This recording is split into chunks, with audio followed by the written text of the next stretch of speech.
evening.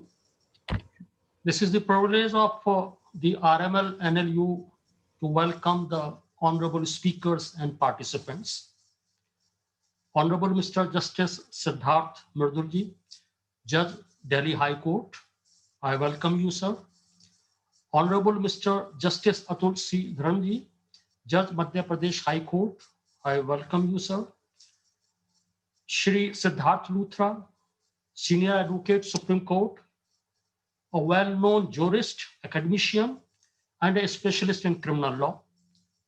Moderators, Mr. Amit Tiwari, AOR, Ms. Vidhi Thakur, participants, scholars, and students. I, on my behalf and on behalf of RML NLU, welcome all the participants. RML NLU is grateful to Kane Foundation that this opportunity has been given to us. And the topic is very pertinent and contemporary. That is the bail and jail, the rule and the exception. And we have seen in last few years, whenever any accused is arrested, there is a lot of media hype. Media may portray him as an innocent fellow or a criminal. If the bail is granted, then there is intense discussion on media platforms, as we recently witnessed in case of Arnab Goswami. And if the bail is not granted, then there is a discussion again on human rights issues, or sometimes the people's perception is given that people feel now safe. Now we know that the reach of Article 21 has been expanded beyond imagination, rather even beyond the imagination of the framers. All of us appreciate these developments, but let us look at the setting of Article 21. Preceding it is Article 20, dealing with principles of criminal jurisprudence. And one of them is that is right against self-incrimination. Succeeding it is Article 22, deals with arrest and detention. And between these two articles, 20 and 22, is sandwiched Article 21. So what is the core of liberty under Article 21?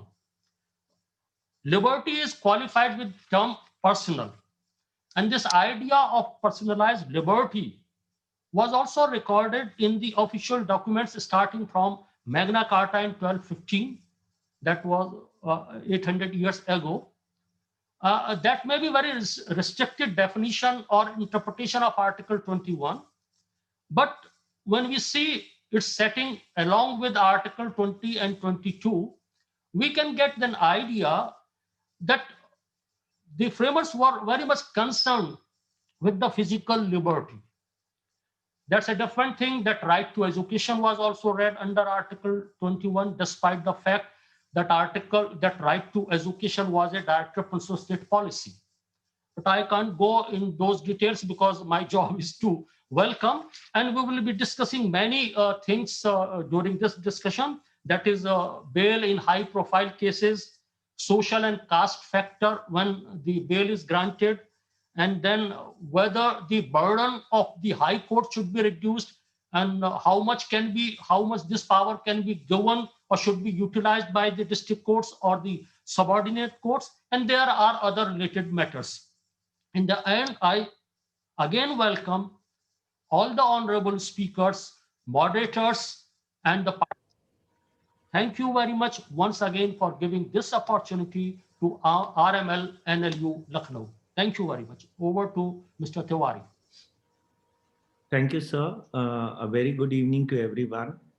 I welcome Honorable Mr. Justice Mridul, Honorable Mr. Justice Sridharan, and Mr. Luthra. It is a privilege for me to moderate this session.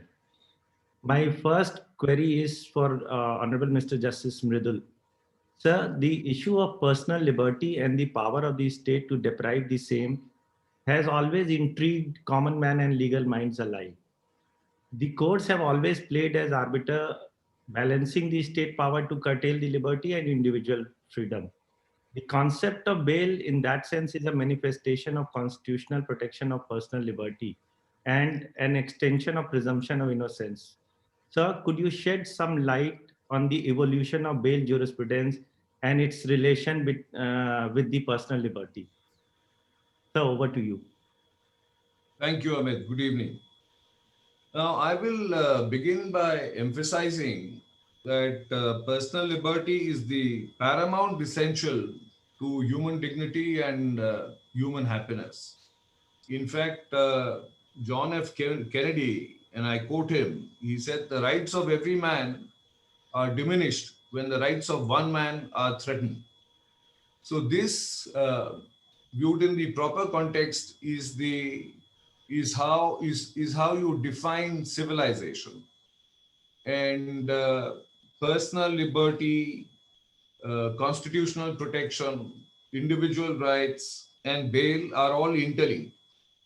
And therefore, I think it would be incumbent on me to begin with the backdrop, the historical context in relation to the bail, jurisdiction of bail. You see, throughout history, there has been a struggle between subjects and the king. And over a period of time, that struggle has now metamorphosed into the conflict between citizens and the executive. And in a thriving democracy, protection of individual liberty is a fundamental duty. So I would like to go back. It's not as if in ancient times the concept of individual rights did not exist. Of course they did.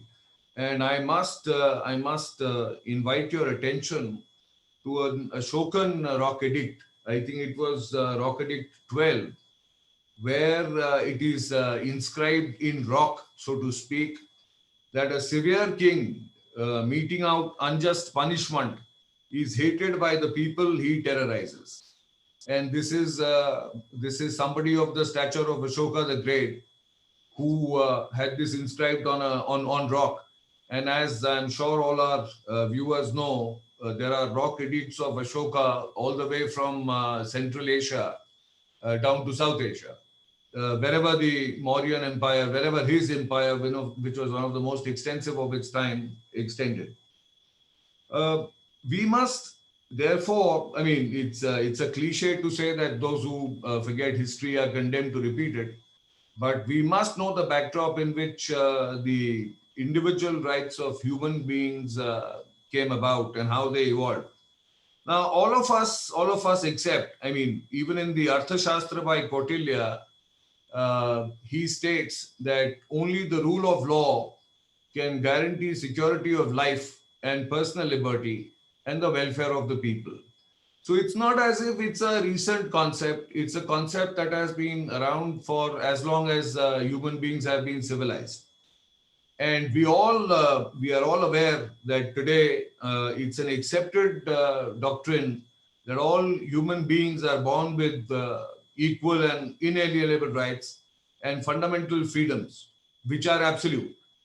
And therefore the rights of men have been the concern of all civilizations from time immemorial.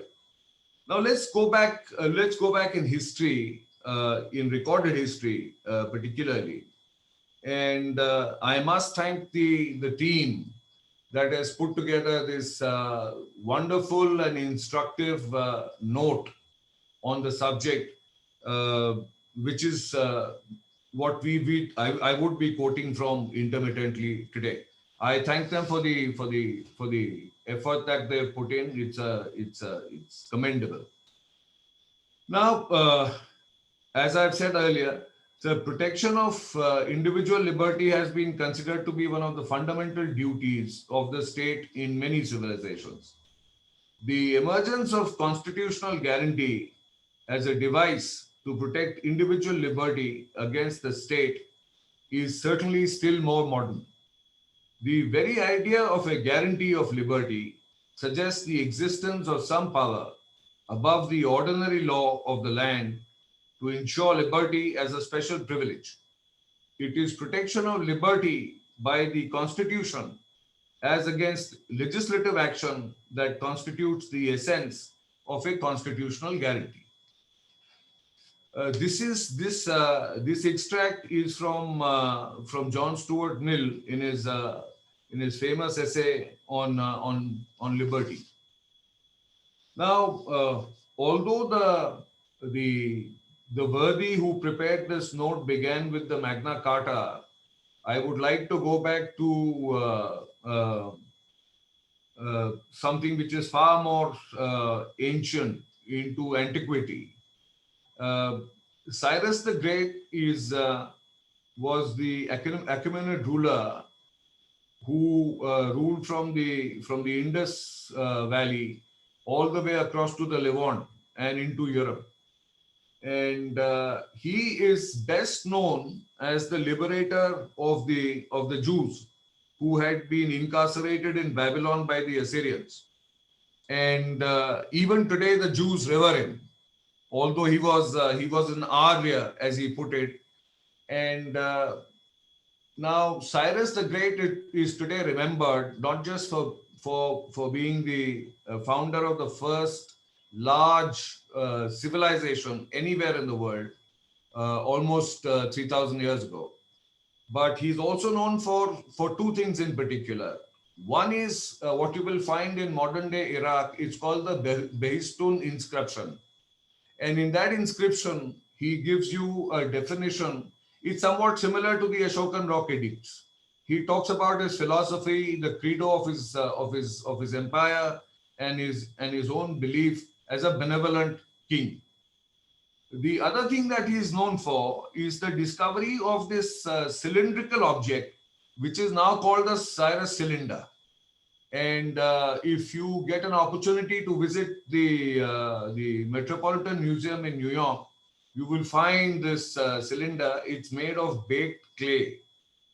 And on the cylinder are inscribed the duties of the king and the rights of the subjects. Now, you must remember that this cylinder is almost 3,000 years old. And although the rights that it accords to the subjects are a little basic, they are not as evolved as the rights as we have in civilized societies and democracies today. But it's a starting point, and you see that even as far back as 3,000 years ago, there were enlightened beings who were concerned with individual liberty and rights of individuals. Of course, then you move on and you come to Hammurabi's code. I'm sure a large number of you are familiar with Hammurabi's code, where he laid down the laws for the first time, the laws that would govern not just the populace, but would also govern the aristocracy, the executive, and the king. Nobody was above the law even then, with notable exceptions, of course, occasionally. Some people, as I think it was George Orwell who said in Animal Farm that all animals are born equal, but some are more equal than others. Well, I'll move further because history is a subject which could take interminably long. I mean, I don't propose to take 3,000 years to deliver this address. I'll move on. So I'll come back to the note and the concept of personal liberty as it evolved in the United Kingdom. And in world history generally, the Magna Carta Libertatum, which is the total form of that charter. Magna Carta, as it's commonly known, is Magna Carta Libertatum, which is the great charter of freedoms. Now, this came about as a conflict between the subjects of King John and King John himself. Now, in England,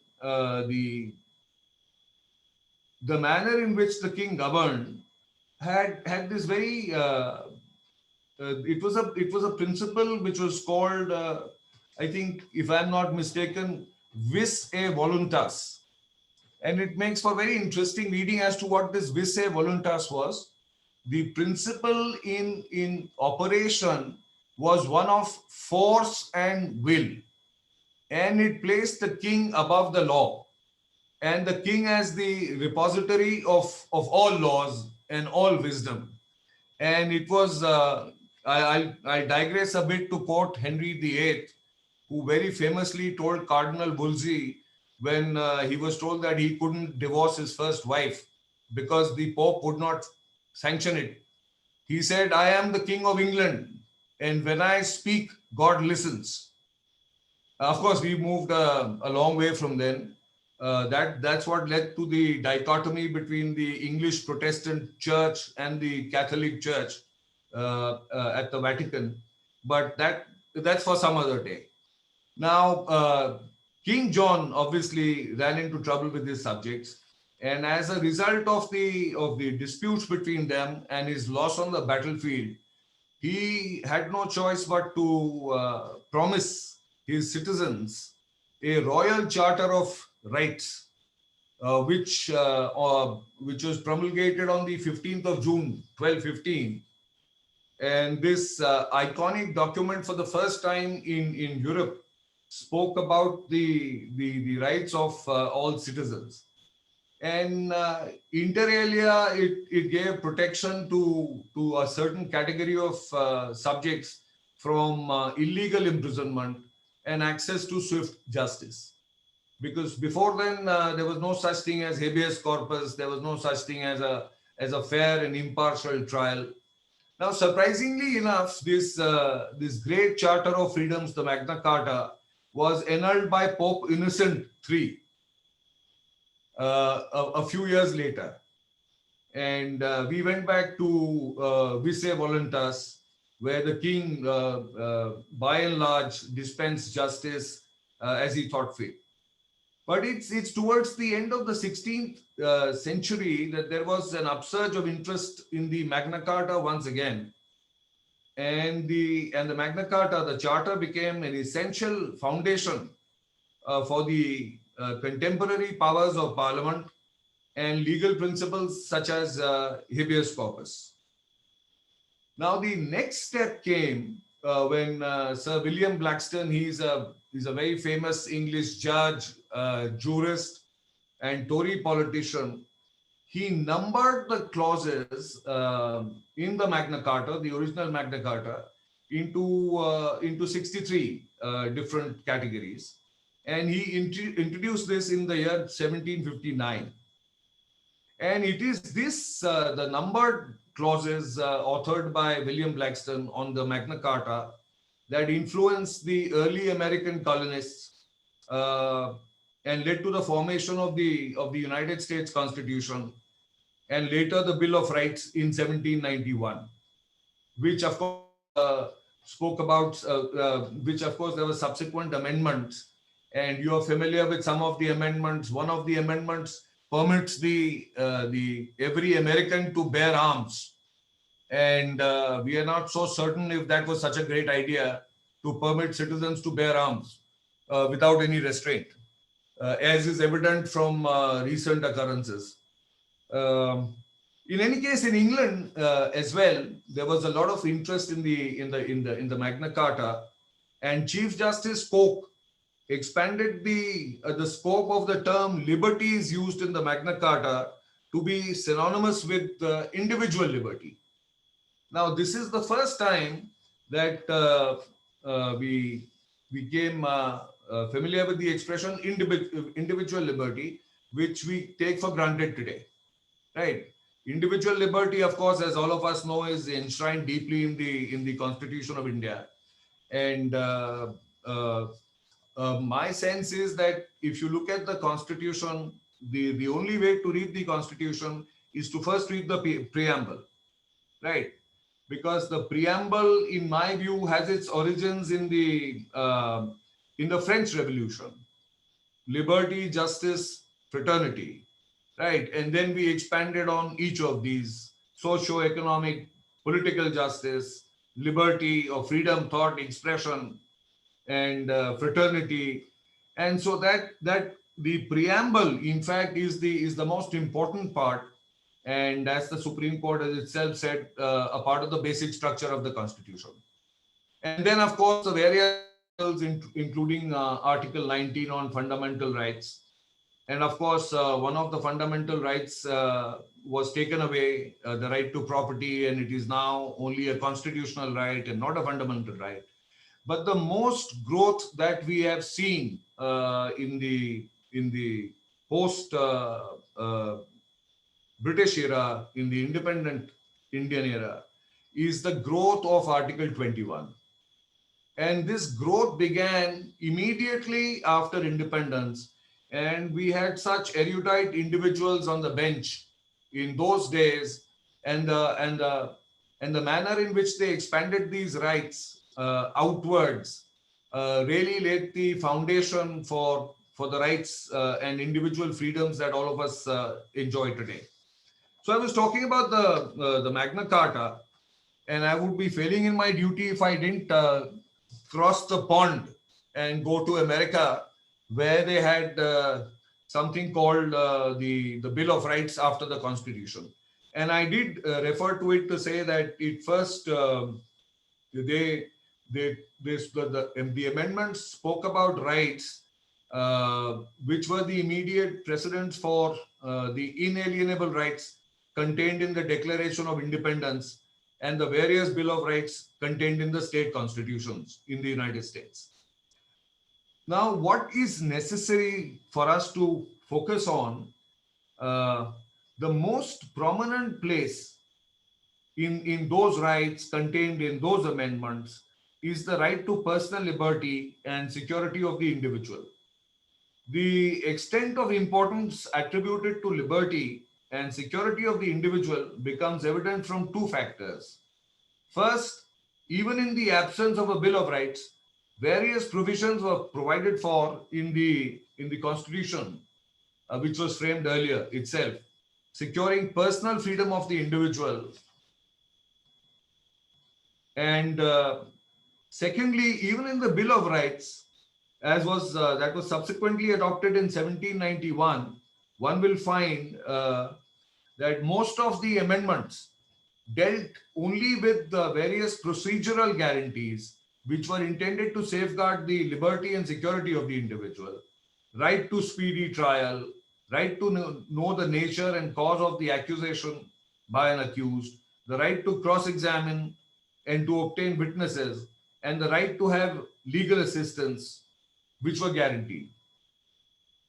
Of course, this included the right to bail and the remedy against unreasonable denial of refusal of bail.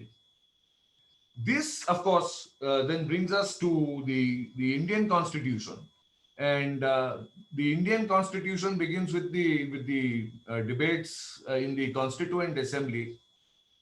And what is most interesting, as has been eloquently brought about, articulated by the team, is that Dr. B.R. Ambedkar's draft provided that the state should not deprive any person of life, liberty, or property without due process of law.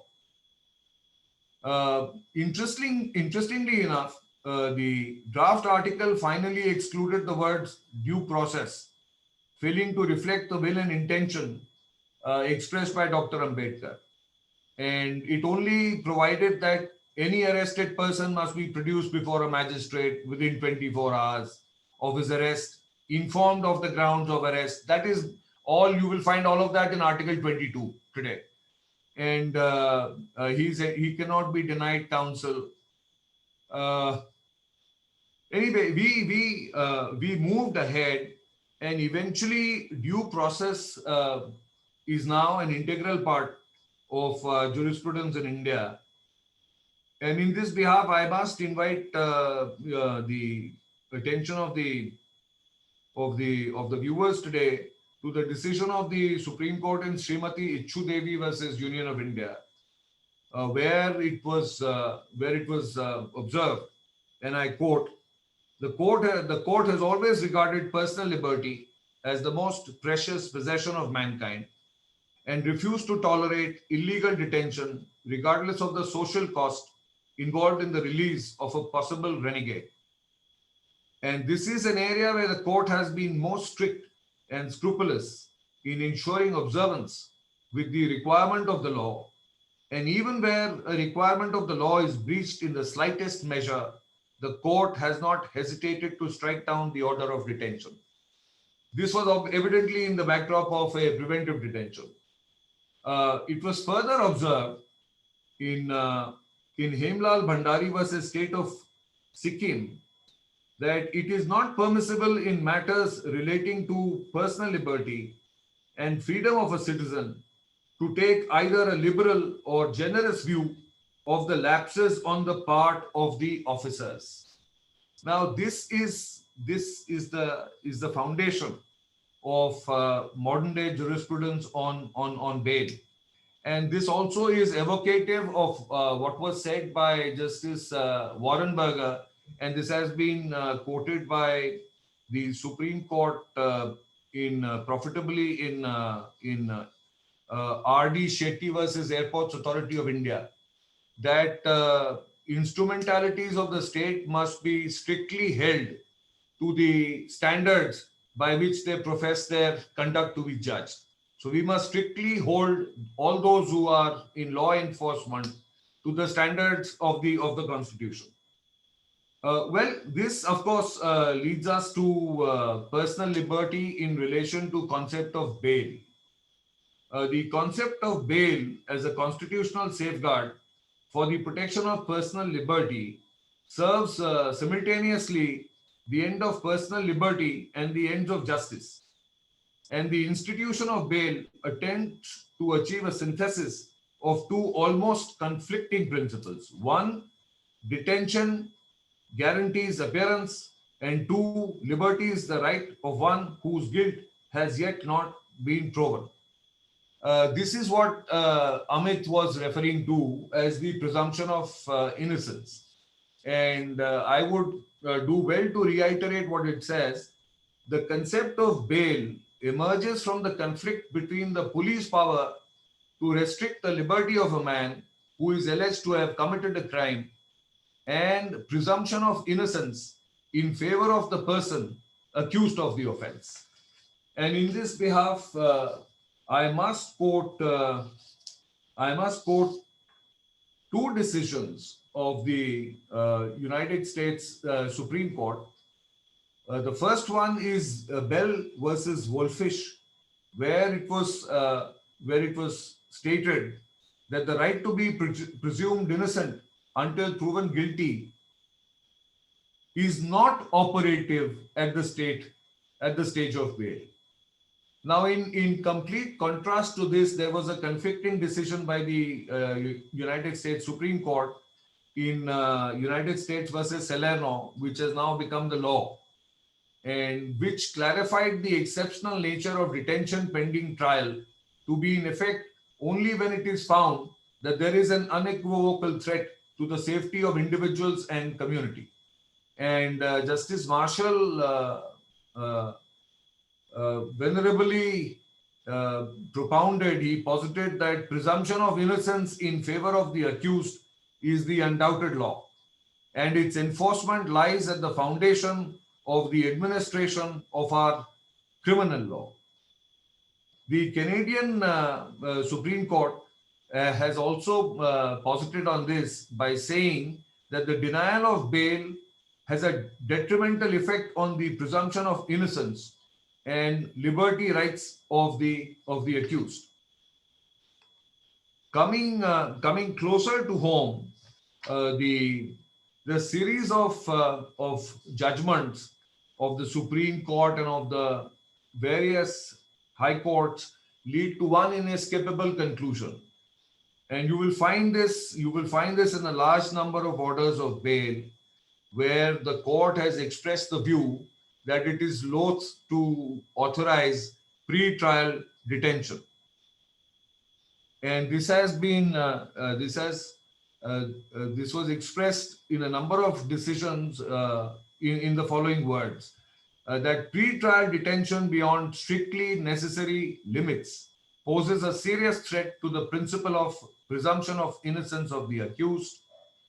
The revocation of bail is dependent on the presumption being dislodged by strong material pointing towards substantial probability and clear and convincing evidence of the guilt in relation to an offense. And if you were to read the decision in Siddharam Satlingappa Maitre, which has been recently referred to by the Constitution Bench again in Sushila Agarwal, it opined that the presumption of innocence would be effective by favoring bail, which of course brings us to the topic of the day, bail or jail, the rule and the exception. Now, I must, in summation, I must point out that the reason as to why it is necessary to have the concept of bail within the framework of human rights and that of personal liberty is that the object detention of an accused person is primarily to secure his or her appearance at the time of trial and is available to receive sentence in case they are found guilty. If her presence at the trial could be reasonably ensured other than by his arrest or detention, it would be unjust and unfair to deprive the accused of his liberty during pendency of criminal proceedings. The right to bail is concomitant with the accusatorial system, which favors a bail system that ordinarily enables a person to stay out of jail until a trial has found him or her guilty. In India, bail is available as a right in bailable offences not punishable with death or life imprisonment, and only to women and children in non-bailable offences punishable with death or life imprisonment. The right of the police to oppose bail, the absence of legal aid for the poor, and the right to speedy reduction to vanishing point the classification of offences into bailable and non-bailable, and make prolonged incarceration of the poor inevitable during the pendency of investigation has to be frowned upon. I could go on and on, but I must conclude by saying that again, the right to bail is today a constitutional protection of personal liberty and an extension of the presumption of innocence. And as I said at the very beginning, the rights of every man are diminished when the rights of one man are threatened. That briefly is my answer to what Amit asked me a short while ago. Thank you. Thank you, sir, for a very interesting historical perspective of individual liberty and development of bail jurisprudence, sir. So I would be taking you to my next query, sir. Often while granting bail, we see that court imposes financial condition. In fact, in most of the cases, all the cases, we find that some surety or the other are asked for, sir. And as a student of law in Campus Law Center, I participated, we used to participate in a Tihar jail program, sir, where we used to go to Tihar. And my experience was that a large number of under trials could not secure their liberty merely because they were not able to furnish their sureties. So that experience, in fact, that was around 23 years ago, sir, but that my experience as lawyer continues to be the same, that even today, the economic disparities and realities do come in way of securing liberty for a person. So in this background, sir, I would request you to address, does the economic status of a person impact his or her access to bail in any manner? What is your view on this, sir? Well, there can be no two views on this, on the question that you've just posed. The fact remains that all of us acknowledge that lack of resources and being indigent has affected the rights of disadvantaged people belonging to the disadvantaged and poorer sections of society. not just from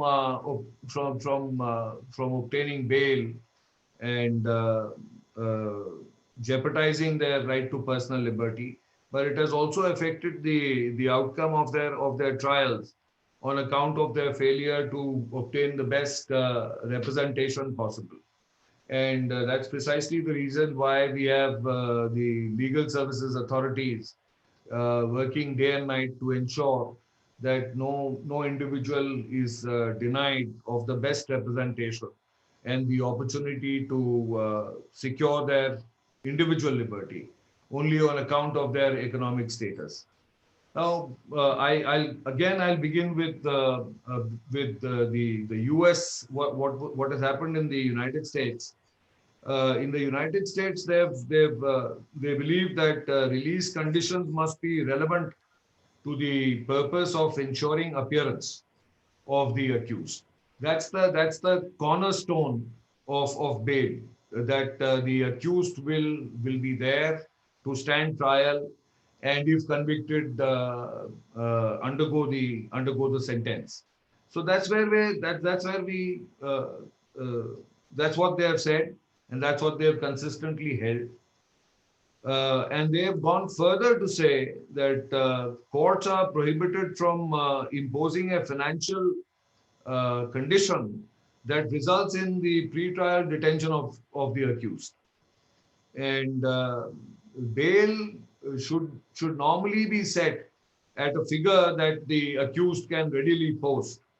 And uh, uh, courts should not intentionally detain the accused by setting unaffordable standards of bail. It should be set at standards which serve the purpose of securing the attendance and the appearance of the accused. Now, in fact, they also go further to say that in determining whether the person is likely to abscond, the court should look at factors other than monetary considerations that may keep the person accused of an offense within the jurisdiction. And the court can consider factors such as the presence of family, job, other roots in community, etc. And these are all grounds which we take into consideration in India as well. And uh, see again, I must underline and emphasize repeatedly that the primary object of bail, to release on bail, is to attain the appearance of the person accused of an offense for the trial. That's the principle of that's the basic tenet, the cardinal principle in with regard to release on bail. Now let us see what the Supreme Court has had to say uh, with regard to how economic well-being has influenced the grant of bail in India. Supreme Court in Motiram observed that the primary method through which bail conditions are imposed, including the condition to appear before the court, is by placing the person accused of an offense under financial obligations and monetary risk, regardless of the economic condition of the accused person. This model is prevalent in many parts of the world. Problem that arises is when more than 21% of the population lives below the poverty line. And this seriously impairs and affects the rights of the indigent population and their access to justice.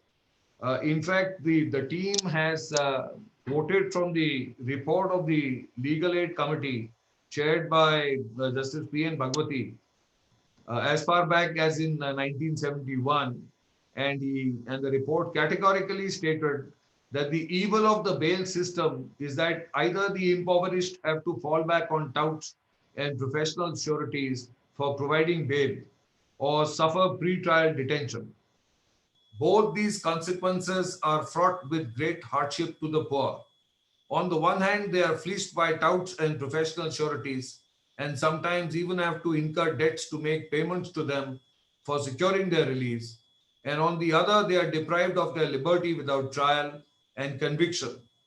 and this has grave consequences to the administration of justice system insofar as it relates to the disadvantaged sections of society. Uh, of course, the question that has been posed is whether the influence of economic status in granting bail, whether it is discriminatory. Well, I wouldn't go so far as to say that it is discriminatory because the court has, through jurisprudence, evolved mechanisms to ensure that even those who can't afford to post bail otherwise are their financial condition is assessed, and the amount of bail, personal bond, is in keeping with their general economic status. Uh,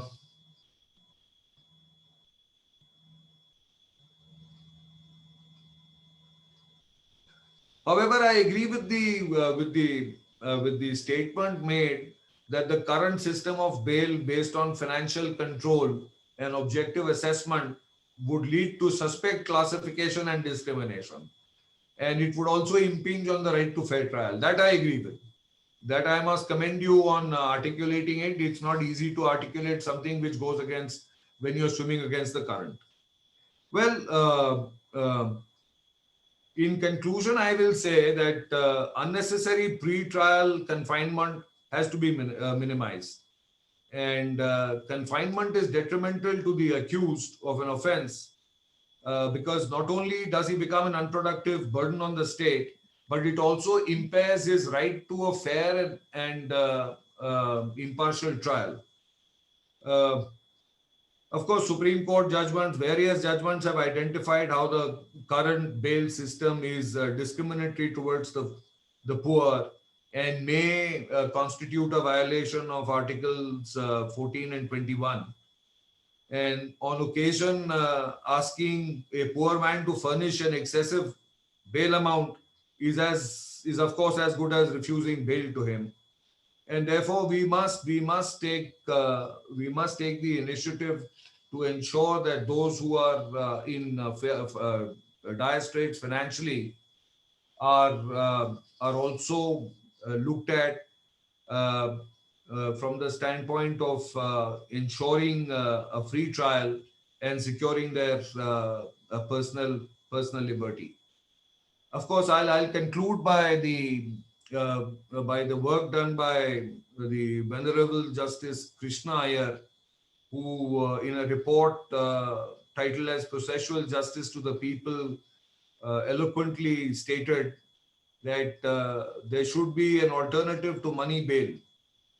It went on to state that a liberal policy of conditions for release without monetary sureties or financial security and release on one's own recognizance with punishment provided for violation should be resorted to uh, uh, in order to reform the bail system and help the weaker and poorer sections of society to get equal justice under the law.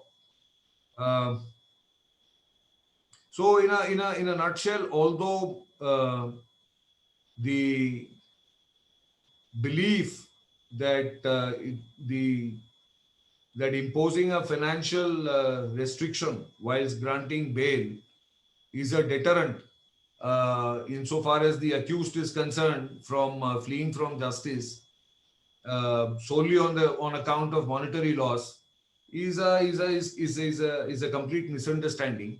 But I believe that the courts, particularly the courts of first instance, must carefully consider the financial situation of the applicant at the time of grant of bail. Thank you. Thank you, Mridul sir, for enlightening us with your views on these two fundamental issues relating to bail jurisprudence. May I request Vidhi to take over? Uh, just a second. Thank you so much for your wonderful insights and historical perspective, sir. And for all those who are not aware, Justice Mridul graduated from Hindu College in 1983 with a BA honors in history. So it was really exciting and insightful to know about all the historical perspective that you shared with us, sir. Thank you so much, sir. But Gaurav, I must come in here before Yes, sir. we move on to Justice Sridharan. Yes, sir. As a student of history, I must tell you there is a saying which goes that what do they know of England who only England know. So it's not just history that comes to your rescue. You have to have the ability to think laterally, and I'm sure Justice Sridharan will come in there Yes. thinking laterally. Thank you so Thank you. much, sir. Thank you so much. Now, I would request the CEO of Can Foundation, Mr. Siddharth Gupta, to unveil the e-magazine Chandragupta 2020 and tell us about it, sir. Mr. Siddharth Gupta.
Achyut, am I audible?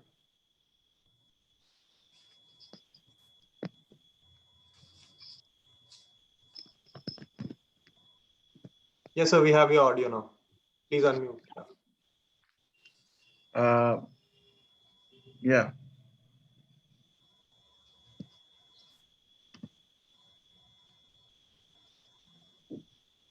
Respected Justice Mridul, respected Honorable Justice Sridharan, respected Luthra sir. In fact, I feel I am completely an interloper in this because the session was going at its full swing with we having audience more than around 250. And as I could see, we have a WhatsApp group, sir, where we have around 70 to 80 students who are part of CAN Foundation directly, indirectly. And I could see that adjectives floating in the group. It's going, he's so, I mean, about Honorable Justice Mridul, that he's so eloquent, magnificent, and impeccable address. So I feel that I am doing injustice to the session by interjecting in between. But it so happened that in the itinerary, the Chandragupta magazine was scheduled to be released immediately after the learned Vice Chancellor's address. And somehow we got derailed on that. So Chandragupta magazine, sir, which is on display before you on the screen, showcases whatever little we have done in 2020. In fact, the CAN Foundation was a very, very small organization of hardly 5-6 people when it started last year. And global pandemic, this COVID-19 came as a blessing in disguise for the organization, where we got an opportunity to make or leave a national footprint by organizing sessions, webinars, and all these online discussions. Also, we were able to effectively achieve our objective of helping the economically distressed students by raising scholarships and all. So all in all, 2020 was an year of activity, particularly which became possible and feasible because we shifted ourselves. The whole working was shifted from the physical mode to the online virtual mode. So this Chandragupta 2020 is a magazine, e-magazine, which is completely animated, designed on international standards, And this, please spare some time to have a look at this. Our students, around 50, 60 students, have put in almost a month to prepare this work on the nitty-gritties of it. And they've actually designed it quite aesthetically. Before I conclude my address, the short address, I must mention specifically the three entities which we shall always remain indebted to, whatever we are doing at CAN. First and foremost, I would mention about the most diligent, one of the most diligent and dynamic judges of this country, perhaps. We have in Supreme Court today, Honorable Justice A.M. Khanwilkar, who gave this vision 2 years back to some of us that, look, you are growing and you owe a duty to your alma mater and you must give it back in some way or the other. That was a discrete thought, and we never thought that that discrete thought will precipitate into whatever we are today, into an organization helping so many people on across the country and then pan India in all the national universities. So the first and foremost word of gratitude goes to that gentleman, Honorable Justice Khanwilkar, who gave us this vision and just compelled us to think forward towards it. The second is our patrons and donors, which includes our beloved patron, Mr. Siddharth Luthra, who is also between us today, fortunately. Uh, these are the people, sir, who came forward to help us when we were just conceiving this idea and trying to make it a reality. Seniors like Mr. Narasimha, Mr. Neeraj Kishan Kaul, they were the ones who actually appreciated what we are up to and we are well-meant intentions. A self-sustaining organization, self-funding organization cannot work without donations, and a donation coming in at the right point of time, at right place, from the right sources, genuine sources, obviously work wonders. So without mentioning a special word of gratitude about our patrons and donors, that's what this magazine also does. I think the narration of achievements of foundation is completely incomplete. The third, last but not the least, I must say, and if allowed, I have mentioned in the editorial note also, if allowed to wholesomely transfer the credit of this foundation, whatever this magazine is, whatever work we are doing, if allowed to wholesomely transfer, I would transfer it entirely to our students. Sir, we have this student base drawn from all the national universities of the country. They are around 60, 70 of them working day in and out. Rather, I would escalate them to the level of soldiers from the level of students. Their hard work is the note which you mentioned. It doesn't have even a word or a line edited by us, authored by us. The note is prepared by the students themselves. So the organization, the CAN Foundation, belongs to the students. And if it is the success, if it is a little bit of success, whatever we may say, it is not ours. It belongs to them and it goes to them only. So without these committed, diligent, sincere, hardworking soldiers, perhaps even this magazine or whatever little we have achieved would have never been possible.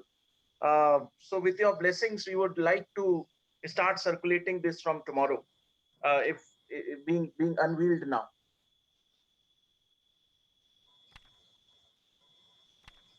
Yeah, Achyut.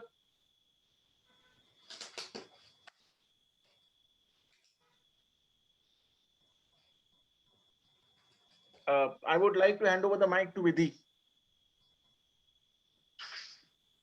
Thank you, sir. Good evening to everyone. It's indeed a great honor for me to moderate this panel of stalwarts. My question is to Siddharth, sir.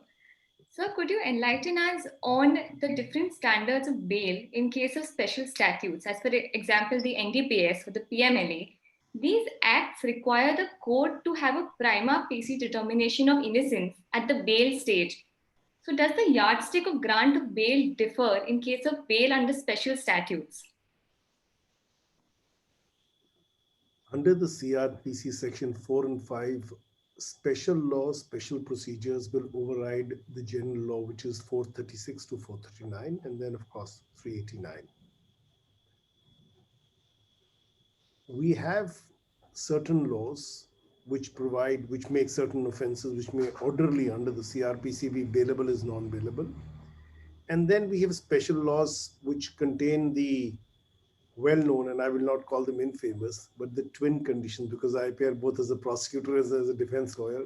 So it's best to call them well-known twin conditions, twin restrictions on bail, such as in the NDPS, the organized crime laws, the terrorism laws, and now even the Companies Act.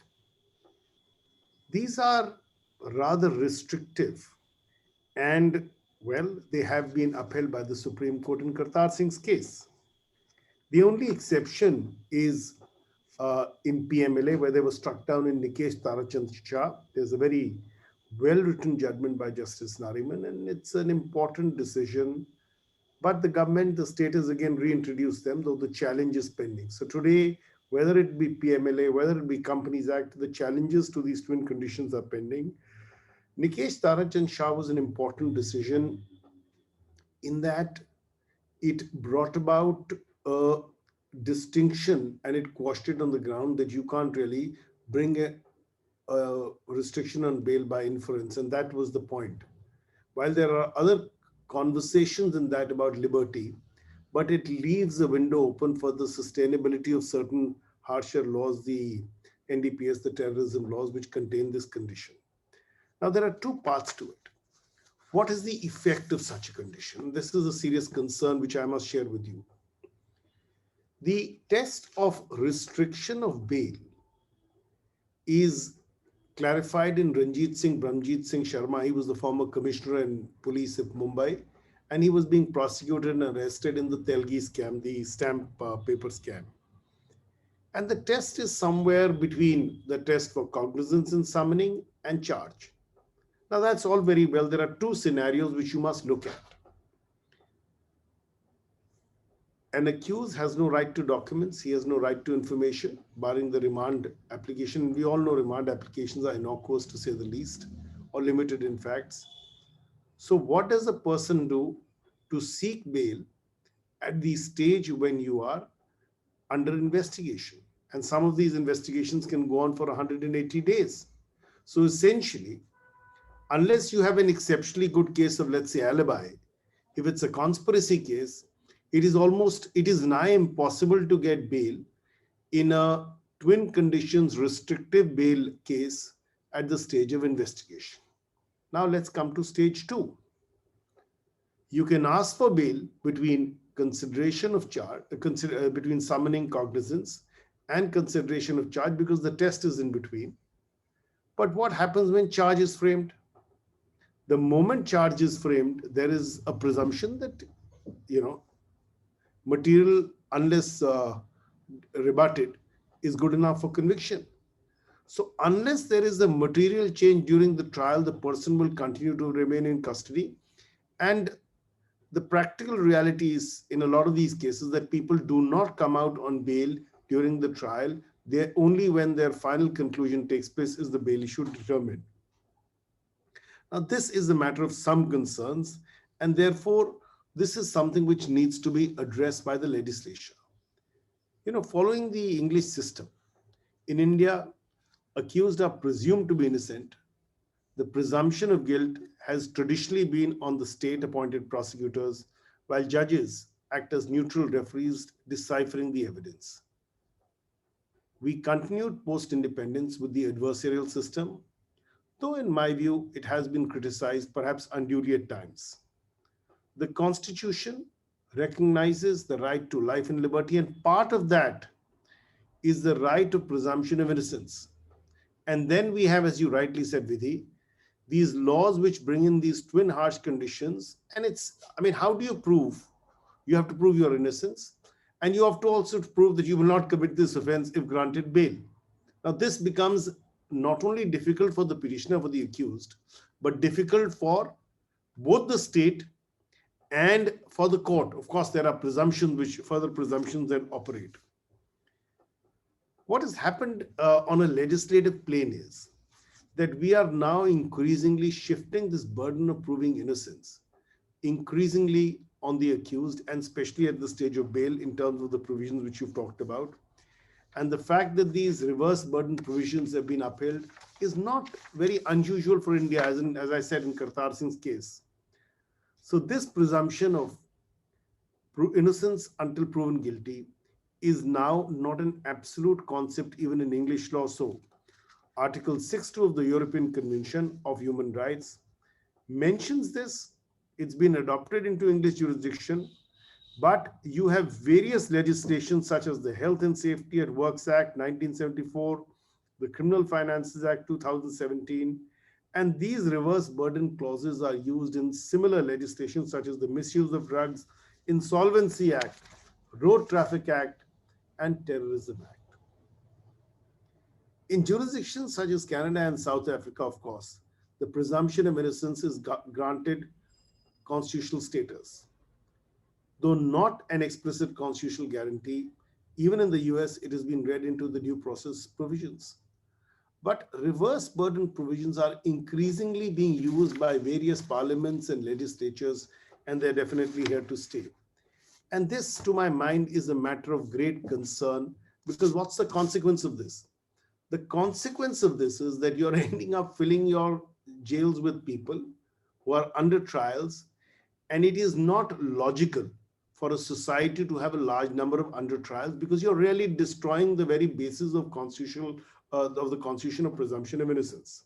Secondly, and this is a matter of concern, we had, when this COVID happened, the Supreme Court used 2018 statistics to say there were about 460,000 under trial people in jail.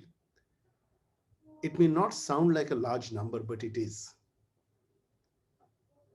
Why should bail not be the rule and jail the exception?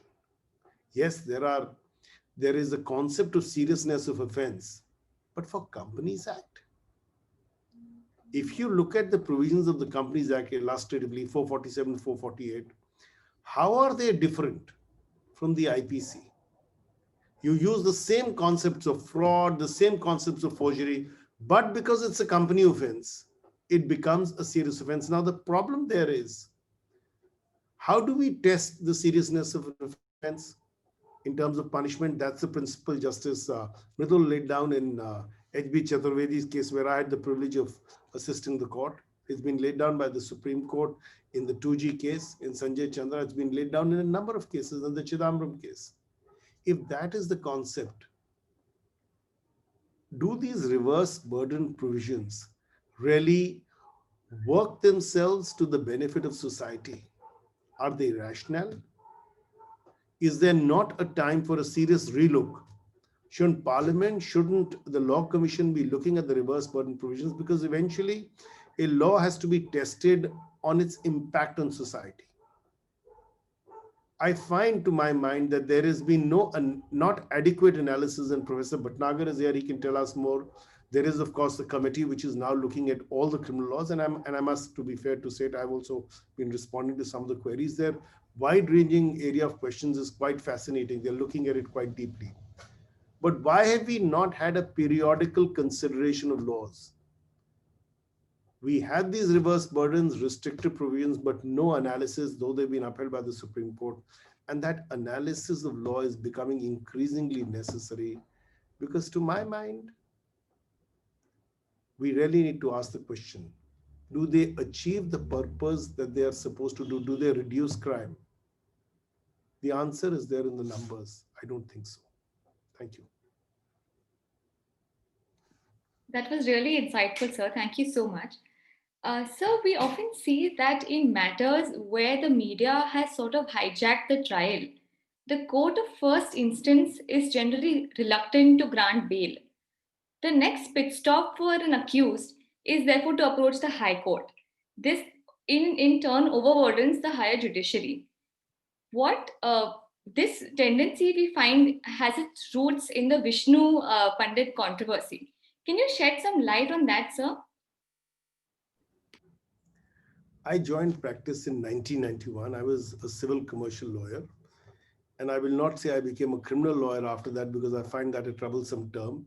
It equates lawyers with criminals. I will say I'm a lawyer who began practicing criminal law in 1992, 93 by the time, 93 really, 94, by the time this Vishnu Pandit's case came about. So the Vishnu Pandit case was a very interesting matter, and I'll tell you how it played out in my own career. I think it was January 93, when the Delhi High Court takes suo motu notice based on newspapers, stays the grant of bail to this gentleman, Vishnu Pandit, and another accused of rape, relies on newspapers, and later on sets aside the order, sends them back and say you can apply later. Since then, that which used to be an exception is becoming quite common, in fact. And time and again, people released on bail find that before they come out of custody, the order has been challenged in a superior court, and the superior court has put that order in abeyance. And consider this: presumption of innocence thrown to the winds. A person is out. A person should be out, but because the person is not physically been able to come out, the individual gets stuck and is now languishing in custody while the higher court decides whether or not the order was good or bad. What does it do to judicial discretion? I'll tell you how it pans out, and I'll explain to you from my own career. In the early years of my career, and I used to practice a lot more in the trial court till I was sent in deputation to the High Court and then finally to the Supreme Court, I found that I would be appearing regularly in the district courts in Patiala House, which is a stone's throw from the High Court, about Delhi High Court, less than half kilometers walk perhaps. And judges would often turn around on a day when a case had been reported very vehemently and say, Luthra Sahab, aapne aaj akhbar nahi padhi. This matter is reported in the newspapers. Why? You may have a good case on bail. Why don't you just go to the building next door, which was the High Court? It used to be called the Green Building. They've changed the color. I think the honorable judges of the High Court thought that unusual green color, I'll leave it at that, has since been changed and it's a lot more attractive as a building. Why don't you go there? You'll get it from the High Court. You've got such a good case.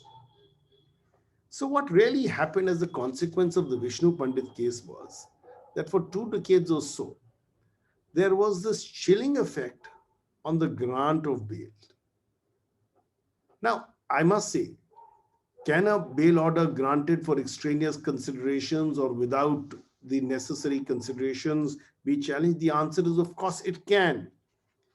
But I have a different point. What are the compelling interests that permit or that authorize a superior court to restrain the release of an individual?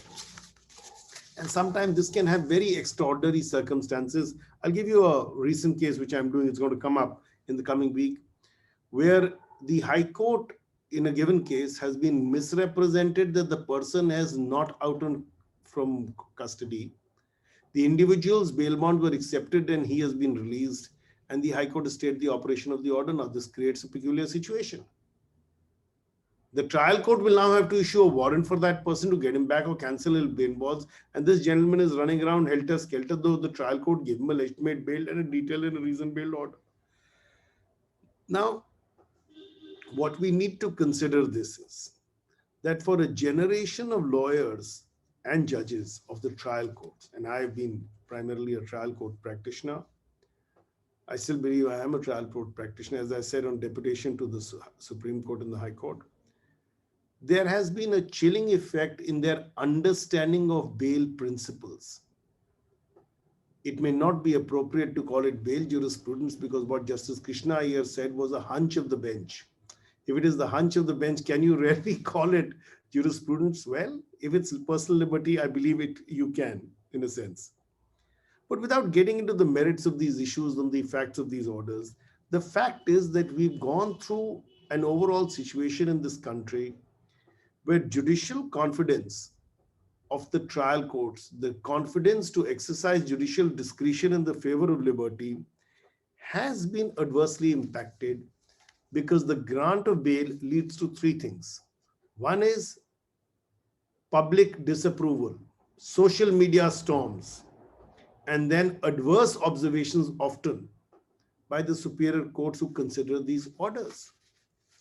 I must share with you, sometimes the fact that a bail order validly granted is not adequately defended can lead to its own peculiar situations. And recently, I came across a case where a reasoned High Court decision based on materials, and there was at least 4 references to the materials, gets set aside by the Supreme Court with unnecessary observations merely because the lawyers representing the matter in the Supreme Court did not have all the documents and could not place them. So they kept seeking time, did not file the necessary documents. Otherwise, the Supreme Court may not have set aside the order at all. And yet, not only is it set aside, there are observations. Now, forget the trial courts. What impact is it going to have on a judge of a constitutional court? Are they not going to be disappointed by the fact that bail, which is ruled, and jail is an exception, is now being questioned? So these are serious concerns.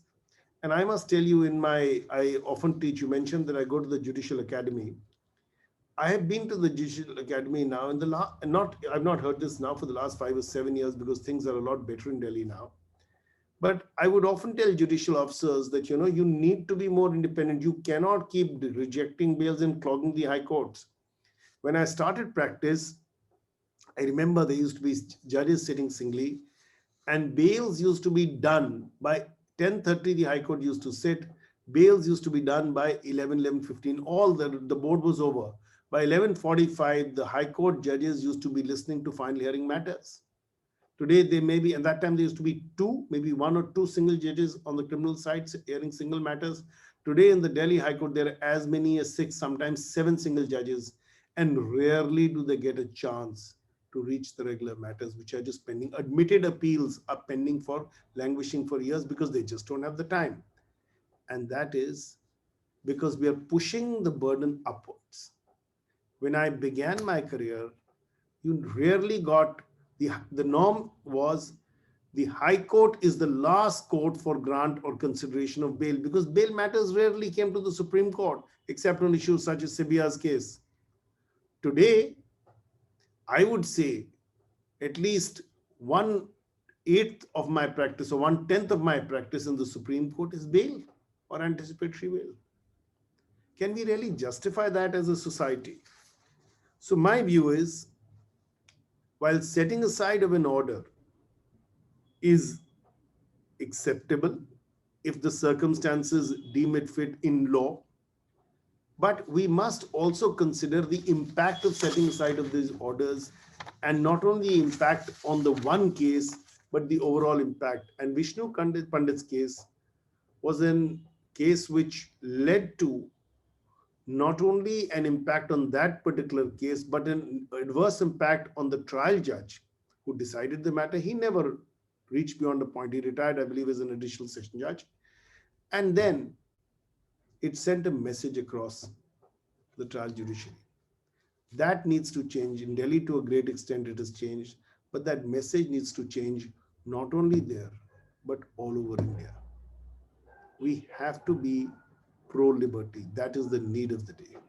And COVID time has taught us crowding our jails is a health hazard, not only for the people in custody, but for society at large. So I'll conclude on this point with this.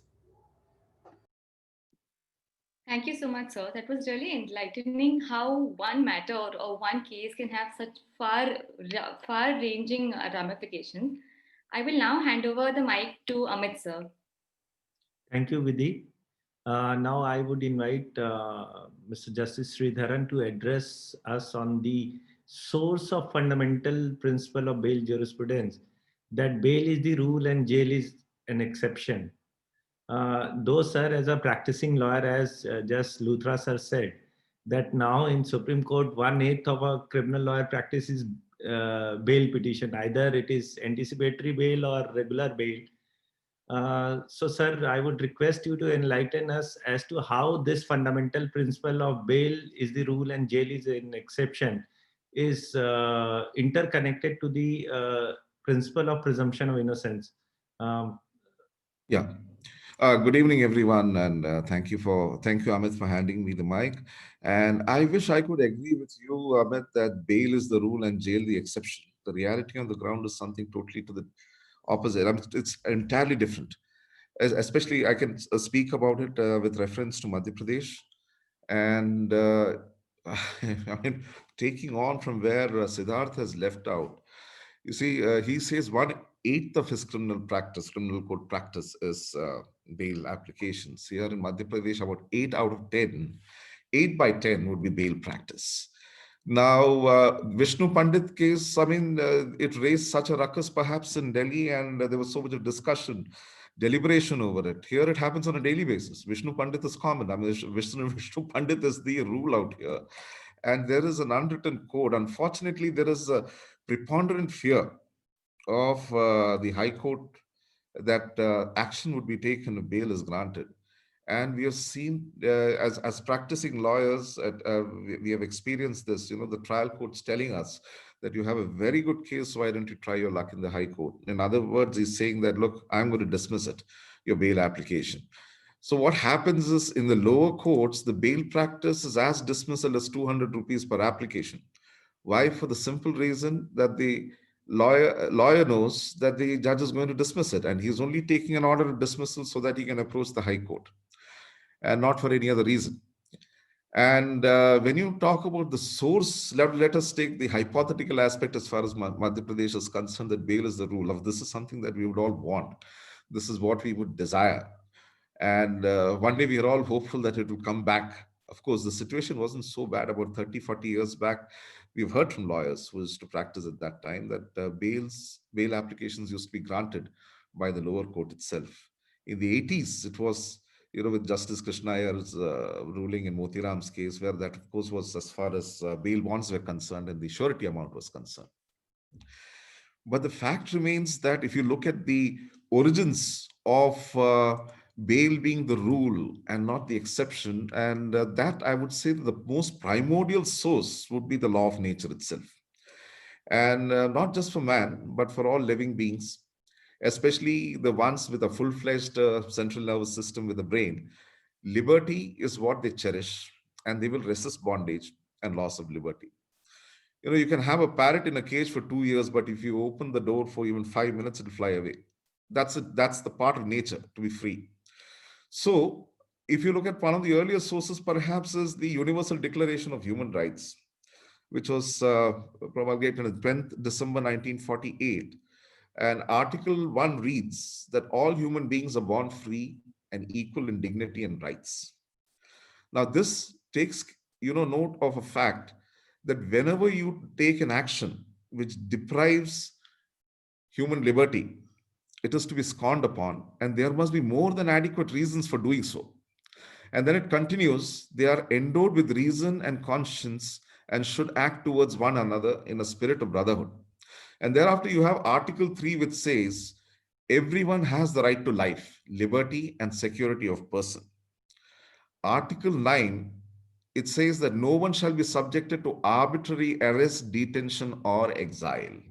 Now let's look at this particular article and, in the backdrop of Arnesh Kumar's judgment by the Supreme Court, where Justice Chandramouli Prasad, when he talks about the police and its reverence for liberty, or rather the lack of it, has been scathing in his observations. And he has stated how the police has no respect for human rights, perhaps, and would arrest a person at the drop of a hat only because a case has been registered.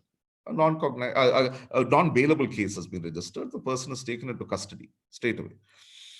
Now, in Arnesh Kumar's judgment, they also said that the need for an arrest is never looked into by the police or the arresting authority.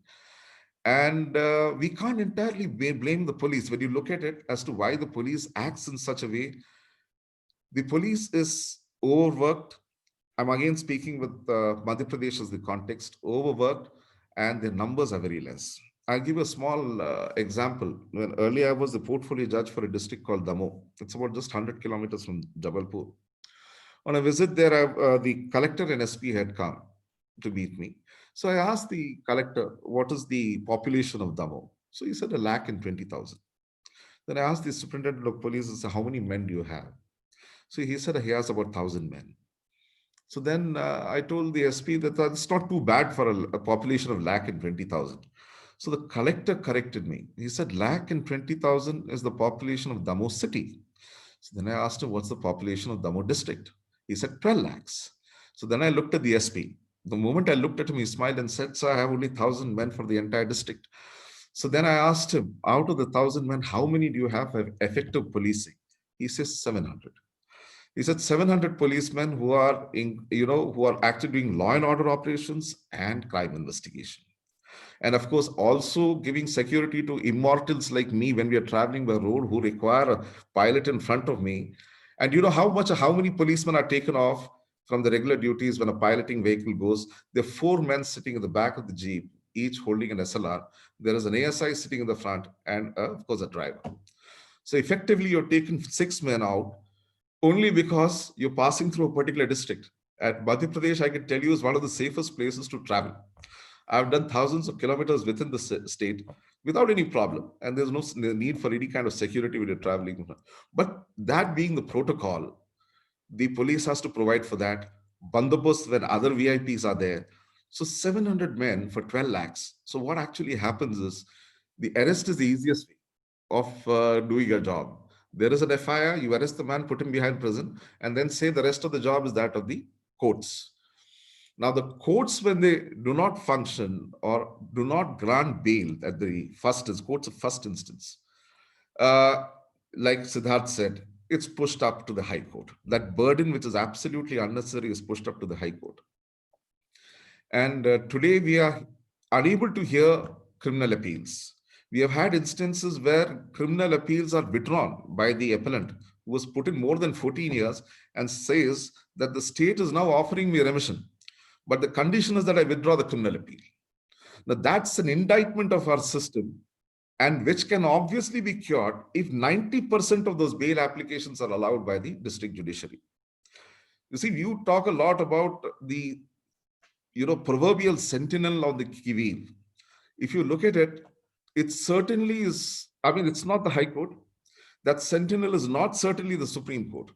It is actually an innocuous and the humble judicial magistrate first class in Madhya Pradesh, and perhaps the metropolitan magistrate there. I mean, the original powers that have been granted to the judicial magistrate first class for the protection of civil liberties, statutory provisions, do not exist with the High Court or the Supreme Court. High Court does a lot under Section 482 and Article 226, and Supreme Court is Article 142. But original powers at the time of remand, the judicial magistrate is the one who looks into those papers. At the time of taking cognizance, he can return the charge sheet back to the police saying that, look, the material inadequate to take cognizance. You have not done a proper investigation, carry out further investigation. He is the one who's to decide whether a case has to be pushed up to the Court of Sessions. So at each level, that person, and in my state, he is the High Court. And the additional sessions judge is the Supreme Court. Why? Distances. Let me give another example. The Burhanpur is one of the districts, one of the tehsils which comes under the principal bench at Jabalpur.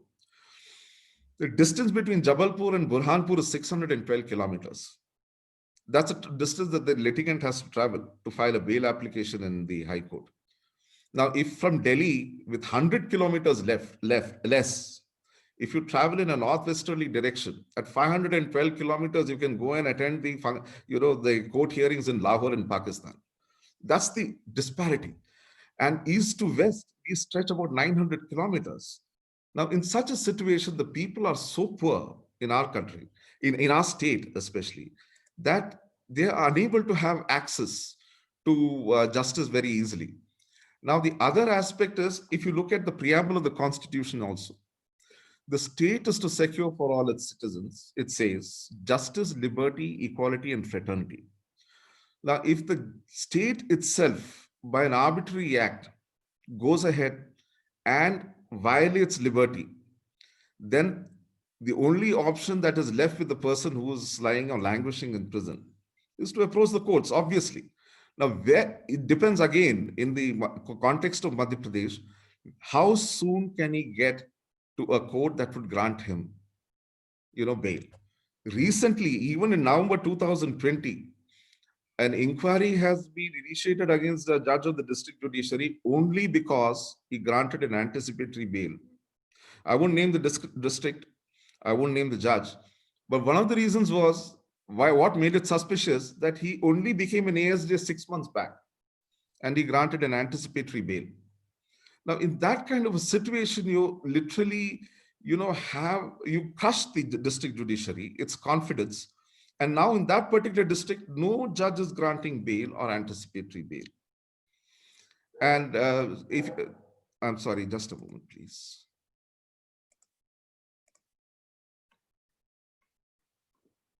So if one looks at, this is what I would say is basically the source of this principle is basically, it's arises from the law of nature, and also Article 21 does not create a protection. It only reiterates something that existed in nature. It does not create anything new. So I think I would end it here as far as the source of this principle, bail is the rule and jail is the exception, is concerned. Thank you, sir, for highlighting various difficulties, rather bringing a completely new perspective on this jurisprudence, and that how in a remote area it becomes absolutely difficult to access to justice, and therefore this fundamental principle is defeated in that sense. Sir, thank you for your views. My second question relates to a very interesting aspect of bail jurisprudence that relates to pre-arrest bails, or rather anticipatory bail as we call them. So we have seen that people are denied liberty once they are arrested. Over a period of time, through judicial dicta, the law was evolved that a person can get pre-arrest bail, and it was ultimately formulated in statutory provision as well. So, sir, I would request that can you enlighten us on the development of the various principles which govern us on the anticipatory bail jurisprudence? You see, I would refer to the earliest landmark judgment would be that of Gurbakh Singh CBR's case, and the emphasis on personal liberty that has been reflected in that judgment is legendary. I mean, even today, that still holds the fort. That's the benchmark. Then in between, you had Siddhalingba Mehtare's case, which again reiterated Gurbakh Singh CBR's case, because in between you had some judgments of the Supreme Court which said that after anticipatory bail was granted, it could not be till the conclusion of the trial, but you had to take a regular bail. At some point of time, you had to surrender before the lower court and take a regular bail.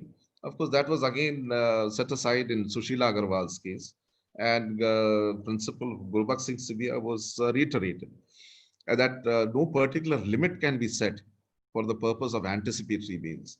See, in anticipatory bails, the first and the foremost factor that is looked into is whether the arrest is essential. The arrest is essential for a couple of reasons. One is that the investigation is going on and the person is required to join investigation. And custodial investigation is required looking at the nature of the case. And that if he has the benefit of an anticipatory bail, the person may not cooperate with the police to the extent that he would otherwise when he is in custody. The second is that if he is not granted anticipatory bail, would he, interfere with the process of investigation, suborn witnesses, destroy evidence? Would he indulge in that? So that's another factor that has to be looked into. Third, if he is granted anticipatory bail, would he evade the process of justice altogether and not be available to stand trial?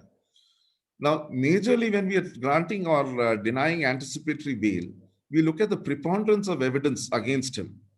And if, like for example, if there's a direct eyewitness testimony with regard to a person in an offense under section 302, we may deny him anticipatory bail not because we think that pre-trial incarceration is necessary, but because that man has sufficient, reasons to suborn that eyewitness who has seen the incident. And in our country, witness protection being dismal, it doesn't exist actually. So that is a factor that we must take into consideration. But of course, if the evidence is such that the person, though shown as involved, his involvement is so peripheral, or that the evidence that is there against him may not lead to a conviction. Again, may not lead to a conviction, though we don't make it a part of the order. We're not expected to go to that extent. But yes, as a prima facie view, we can always say that the person's involvement was peripheral. There is the chances of him being tempted to, induce the witness to turn hostile when the witness really hasn't spoken or much against him is very low. So that's another factor that we will take into consideration. And yes, of course, it is connected to the presumption of innocence. You see, if that presumption stands diluted if a person is in custody for a long time, and then after once a person spends quite a long time in custody, that the court of first instance is a little queasy as far as granting him bail is concerned. Unless and until that court is bold enough and is, has the courage to lay down the reasons what it thinks is essential to grant him bail and goes ahead, it becomes very difficult. And in Madhya Pradesh, like I stated earlier, it's really, really bad right now. And 80 to 90% of the cases before the lower court are dismissed and are pushed up to the High Court. And the High Court sits and does the job of an ASJ or a judicial magistrate first class from morning to evening. And cases like 326 under 326 IPC or 380 IPC reaches us after 4 years that the man is completed incarceration. That's more than maximum punishment that the court or the magistrate can pin on him if he is found guilty. So yes, I would say that the grant of anticipatory bail, which has evolved through judicial dicta, mainly these three cases, I don't want to go into them in depth because everyone knows about it. And the metamorphosis of this principle over the years, like you said, is actually, we see it in the negative in a state like Madhya Pradesh. It is more tilting against the dismissal of an anticipatory bail rather than its grant. Of course, you are granted anticipatory bail on those minor offenses.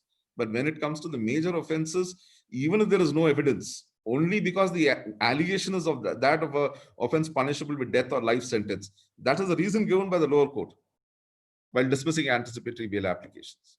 It doesn't go into the evidence, it doesn't discuss them at all. It's the easiest. They're all cyclostyle orders which come from below. Yes. Thank you, sir, for your views on this. And now I would request Vidhi to take over the mic. Thank you, sir. I have a question for Justice Mridul. Sir, as Justice Sridharan also pointed out, that the Supreme Court in Arnesh Kumar held that arrest should not be made as a matter of course. However, there may be some instances where the power to arrest under Section 41 of the CRPC is exercised rather arbitrarily by the police. While granting bail, does the court examine the manner of exercise of these powers? Well, peripherally we do. And I heard Justice Sridharan carefully on this issue. The fact is that he was explaining the conduct of the police rather euphemistically. The expressions used by Justice Chandramouli Prasad in Arnesh Kumar were rather more direct. He went to the extent of saying that routine, cavalier and casual manner. He said that they don't look at whether, why arrest, is it required, right? What purpose will it serve? What object will it achieve? They don't look at that. Just because it's a cognizable, non-bailable offense, they go ahead and arrest. They don't resort to 41A. Now, the fact is that I can speak only for the Delhi High Court and I can speak for the matters that I am familiar with. In anticipatory bail, in any event, when they come to us and the police opposes the application, we ask them for the reasons why the individual's arrest is necessary, right? So we don't need to comment on that, because unless they are able to persuade us that the accused if released, the applicant if released, will suborn witnesses or will not be available to stand trial, right? Unless they are able to persuade us, we go ahead and grant anticipatory bail. But there are cases which are more difficult, which are when they are before us for seeking regular bail. Now, in those cases, we do ask them whether they've complied with the directions given in Arnesh Kumar. And we do ask the prosecution to express in clear and cogent terms why it was necessary to arrest the applicant. We do. We do. The point is, it saves us the bother from considering issues that may not be germane at the stage of grant of bail. So we do ask them those questions.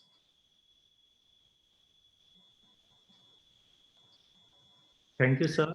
Sir, I have a question from you that we as a lawyer, we see that when a matter is very highlighted in media or has a lot of public sentiments attached to it, we feel that sometime it impacts the overall assessment of a case at the stage of grant of bail in a, what we say as an objective manner.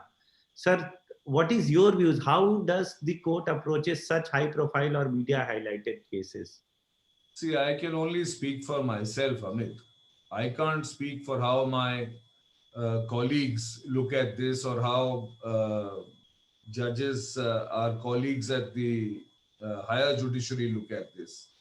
The fact is that it hardly matters to me whether a case is being reported in the media, particularly because I believe I stopped reading the newspapers quite a while ago.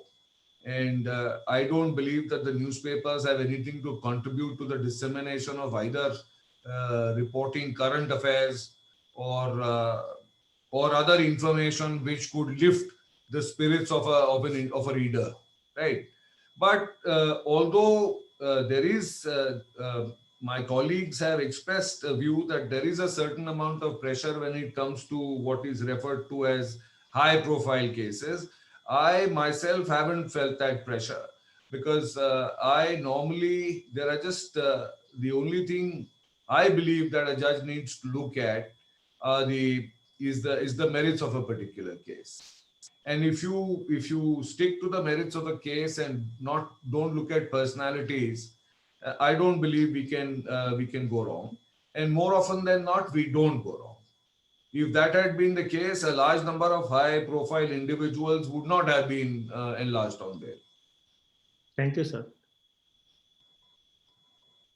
Thank you, sir. The next question is to Justice Sridharan. Sir, under American jurisprudence, imposition of community service is often used in bail matters. Is it possible to imbibe this practice in the Indian landscape? You see, Vidhi, as far as, imposing a condition of community service, why not? And I would say just why in bail matters alone? Why in bail matters alone? You have, we have two kinds of laws in criminal side. One is offenses which are mala in se and offenses malum prohibitum. Offenses mala in se are those offenses which are offenses in every civilized society, whether it be India historically, like theft, murder, rape, and fraud, and all this. These are offenses mala in se. No problem. They're there in the IPC. It is the offenses malum prohibitum which play a havoc on an individual's liberty. That is, acts which are otherwise innocuous and legal, which have been made illegal by acts of statute. You may have offenses of strict liability, no problem. They are punishable with small fines like jumping a red light, no problem. But what happens is when a legal act which has been legitimate over a long number of years is suddenly made into an offense. Let's take the case of the talaq laws. The talaq was a legislation that has recently been made. It was normal. It was legitimate in this country. You could have illegitimates the effect of triple talaq. Thus, the legislature could have done that. There would have been no problem. The problem arose by making it a criminal act to give 3 talaqs. Now, a lot again the same issue. We have, the literacy rate in Madhya Pradesh is very low. It's dismal, in fact. And when it comes to these cases, the person doesn't know. It's very well and easy to say that ignorantia juris neminem excusat. But ground reality in our country, we can't use the same yardstick as in Britain or America, saying that the same principle of law must apply in full force in India. We have to take into consideration the ground reality that here there are a lot of illiterate people. There are a lot of youngsters who elope with girls and run away from our villages. Most of 90% of these POCSO cases are from the villages. There was a case where the man was convicted for 10 years. It was a statutory rape. The girl was about 16 years old and the man was 19 years old when they eloped and ran away. 2 years after that, they were arrested and brought back. The man was tried and convicted for 10 years. For the suspension, the wife is there in the courtroom holding a child in her arms. And it says, if you don't suspend the sentence of this man, who's going to look after me and the child? The state. Now, in that case, like you said, community service, had sufficient leeway been given to the judge trying POCSO matters, who's a senior judge, he's a senior sessions judge, that much of discretion the man can effectively, use and implement very effectively. And if that man was given that liberty, that in cases of statutory rape where it is apparent that consent is there, the girl was below the age of majority, don't have a minimum sentence. Let the judge decide whether 3 months or 6 months of community service would suffice. That 3 days in a week he goes and works at a government dispensary as a male nurse, or other things which are fruitful for the society. And then at the same time, the man can work, earn a living so that he can sustain his family with whom he's married and he has a child now. Now, this kind of knee-jerk legislations which come in, they are the most deleterious. And the ones which are vague, like for example, the anti-national thing, the phase that we are going through right now, sedition, something that is so amorphous.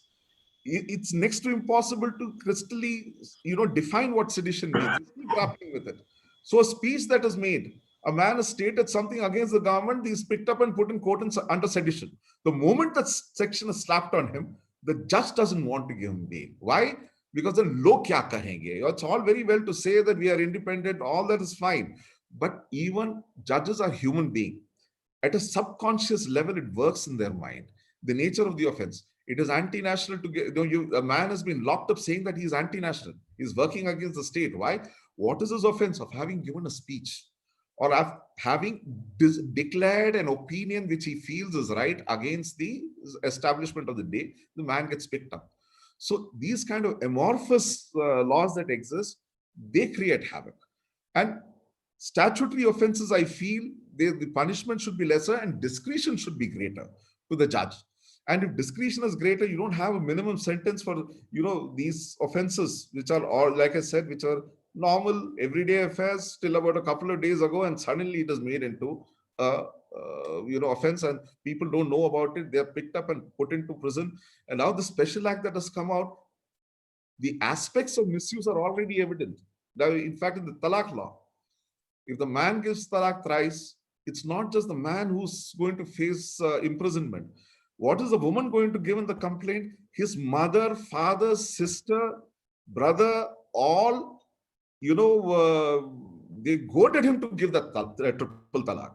So ultimately, it will be the same triple talaq section against that man. The rest of them are either under 107 IPC, would be also roped in, and the entire family can go in. They haven't thought about it. The women are waiting for the lawyers to advise them, but that's going to happen someday very soon. And then you can see that the jails have been packed up, even under the talaq law, not just by the man, but the entire family going behind it. Though recently the Supreme Court has said that it is only the man who would be liable, but that was a case of both the anti-talaq law and 498A. So this kind of a situation, yes, it would be good to have the provision for community service in offenses malum prohibitum. These are not very serious offenses, but created to placate perhaps a constituency that, look, we are taking action. And POCSO was a knee-jerk reaction to the Nirbhaya incident. There should have been greater discretion that was granted. And as far as statutory rape was concerned, greater thought should have gone into it rather than, making it punishable with minimum of 10 years. It's unconscionable. Thanks. Thank you, sir. I have a question. As you said in your speech that the district judiciary in Madhya Pradesh especially is not deciding bail application. Rather, they are very reluctant in granting bail or anticipatory bail. And this ultimately leads to clogging of the high courts. So how do you think that a solution can be given to declogged, or how we can encourage the district court judiciary to grant bail in a case which merits bail or anticipatory bail, sir? I think we should take a leaf out of the book of the Delhi High Court.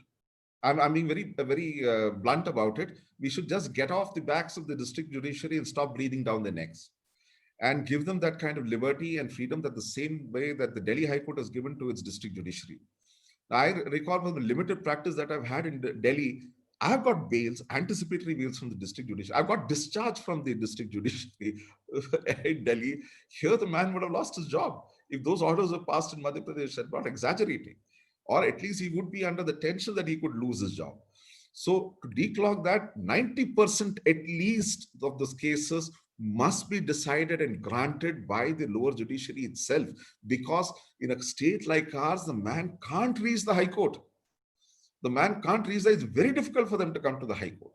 And like Siddharth says, 1/8 of his criminal court practice is bail. I would say 8 out of 10 of the criminal court practice in Madhya Pradesh is bail. And we're not hearing anything else. Like I said, one of the most shocking is criminal appeals being withdrawn from the High Court. Division bench matters. Why? Because it's not heard. 15 years the man has been in jail. His appeal has not come up for hearing. And what Justice Mridul said is existing in what did exist in Delhi, it perhaps in the 90s also, where the bail matters are over by 11:15 and the judges start hearing final hearing matters. Yes, undoubtedly the population has also gone up. Today is 73 million as per the 2011 census, Madhya Pradesh. Earlier, and in 2000 census, it was 62 million. So there's a 1 crore has gone up in those 10 years, and perhaps another crore will go up. More population, there will be more crime, and lesser number of policemen on the roads will lead to greater number of arrests, because it is the easiest way of dealing with the crime to assuage public opinion. Instantly catch the man and put him in prison. Leave the rest to the courts. The police numbers have not gone up. It's still dismal. Where the population is increasing, crime is increasing. Crime increases because of several reasons. Any state that has a large migrant population going to another state goes to show that employment avenues in Madhya Pradesh are less. So if employment avenues are less, certainly they will resort to crime. In all those 164 statements of the prosecutrix in rape cases, you will not believe it, Amit. What is the statement of the prosecutor? मैं 8वीं तक पढ़ी हूँ, मैं 3री तक पढ़ी हूँ, मैं 5वीं तक पढ़ी हूँ, 12वीं तक का. I've not seen a single girl reaching 12th. College is out of the question. Now, this is the milieu, or this is the environment in which most of the rape cases take place. So where you are not able to, the girl child was going to the school, attending school till 12 years, giving her exams, had something to look forward to, then you would obviously have less number of elopements. These are all elopements. And then you have the district of Jhabua, where you have a festival where elopement is celebrated by the tribals.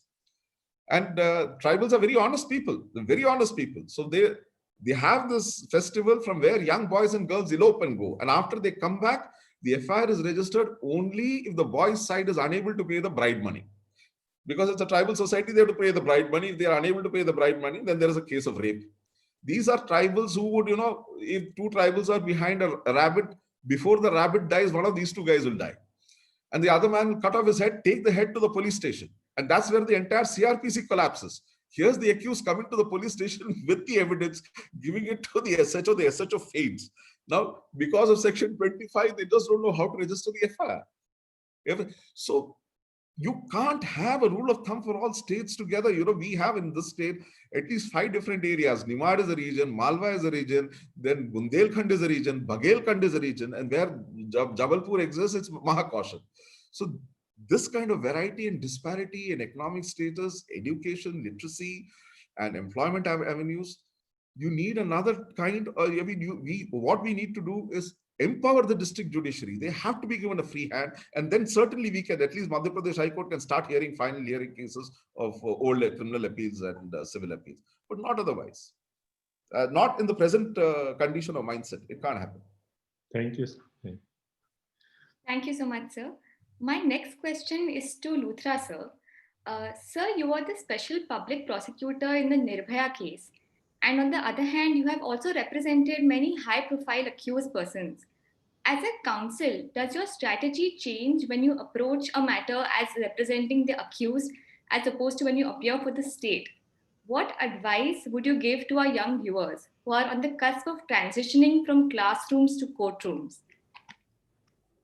I must tell you that the role of a prosecutor is a lot more onerous than that of a defense counsel. A defense counsel fights for liberty, but prosecutors must remember, and this is also stated so in the Bar Council rules, that they are not lawyers for the prosecuting agency, but lawyers for the citizens of this country, for the people who are, for all the people. Therefore, I must also tell you very practically that these days prosecutors find it difficult to be that independent, especially in the trial court. As a result of this, opposition for the sake of opposition is the norm. As an additional Solicitor General, I had a lot more freedom, though I will narrate an incident to you which shows the views that exist.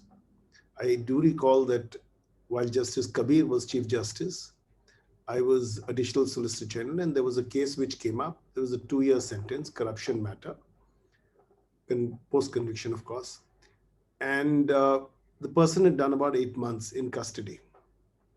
So Justice Kabir very candidly put to me, and I was fortunate he expressed that confidence in me. He put to me, he says, Mr. Luthra, there is this appeal. Will we be able to hear it? So I knew he was in the middle of a part-heard, the medical education matter, which I was appearing for this union. And I told him, I said, sir, during your tenure for 4 months, you're hearing that almost thrice a week. You will not be able to reach this matter. He says, then what do we do? I said, well, one option is you transfer it to some other bench because he's already spent 8 months out of 2 years. To which he responded and said, then perhaps we'll give him bail. So I said, all right. He's done 8 months out of 2 years, give him bail. When I did this, a learned Additional Solicitor General who was sitting by my side caught hold of my arm and said, Siddharth, what are you doing? You're new to the job. And I told him, I said, look, I have spoken to the CBI lawyer and I'm clear in my mind. I have no issues. And this happened increasingly as I saw very often. I remember Justice Dattu calling me one day. I was in some other court. I had nothing to do with the matter. And he very kindly put to me and said, this gentleman is in jail. There is a child to be born. I think we should give him maternity leave. I said, I've not seen the papers, but if you want, give it to him for 2 weeks and then I'll verify the documents. 2 weeks later, I came back. The baby had been born in the meantime. So I said, sir, the purpose is over. At which point he said, well, people get 3 months paternity. So why don't we give him paternity leave? And that has been the approach of judges. Then as an Additional Solicitor General, I could do that, make that statement, inform the agency. I said, I've agreed to bail or interim bail as the case may be. How many prosecutors can do that? How many prosecutors are willing to do that? So we must remember when representing the state that we do not reflect the might of the state, we reflect the rights of the people as well. That balancing the fairness, if you have something which you have in your possession, a document or material which is going to assist the defense, as a prosecutor, you are duty bound to do it. Accused has the right to innocence, prosecutor has a duty for fairness as encrafted in the Bar Council rules. Most people haven't even read them. And this is the anguish I speak with, having been on both sides. I can tell you when, I've mentioned this in the past, even when I was arguing the Nirbhaya case and I had to ask for the death penalty, I'm not a votary of the death penalty. I didn't sleep for 3 weeks because I was so concerned. Am I doing the right thing? Does the evidence justify it? And I read and reread the material till I was convinced, because otherwise, it's a very onerous duty as a government pleader. And that's the distinction. In both cases, there must be study, there must be efforts. But we need to empower, not only as Justice Sridharan and Justice Mridul have said, we not only need to empower the subordinate judiciary, we need to empower our prosecutors. They should not be put to show cause notices merely because they've said this is a case for bail. Increasingly, you'll find, and I assume it happens in your courts also, Justice Sridharan, because I've seen this in the Delhi High Court in my presence, where the prosecutor says, Your Lordship may grant bail, but don't say I've conceded. That's the difficulty. Thank you, sir. Sir, as a lawyer, we see that appear before different judges and different courts, and we find their approaches. They approach the bail issue sometimes quite drastically opposite to each other. And in that sense, while there are parameters of bails, grounds on which bails are required to be granted or anticipatory bails are required to be granted, but ultimately it is the hunch of the bench, as you, Justice Krishna Iyer and just you mentioned in that. But don't you think so that there should be at least some basic uniformity in parameters on which bails should be granted to the accused person, or anticipatory bail should be granted? Because we find that variance causes a lot of heartburn also. People feel that one particular person has been granted bail, but I am similarly circumstanced and I am not being enlarged on the bail. So being a constitutional democracy, are we not supposed to, though Mirajkar case says that Article 14 does not apply on judicial orders, but still are we not required to evolve something which at least make this bail jurisprudence more uniform and discretion more objective discretion, rather than being too much of subjectivity involved in the discretion of the judges? Amit, let's look at it from the prism of liberty. Should there not be consistency in our rights jurisprudence and our liberty jurisprudence? If so, perhaps there is a need now to have broad guidelines for the grant of bail, because you find that on the similar facts, there will be contrary views on the grant of bail. According to me, one of the cases which brought in this restrictive rights jurisprudence was CBI versus Anil Sharma, the case of then Minister Sukram's son Anil Sharma, where it actually justifies custodial interrogation, saying it is more information eliciting oriented. You've used it as a prosecutor, so have I.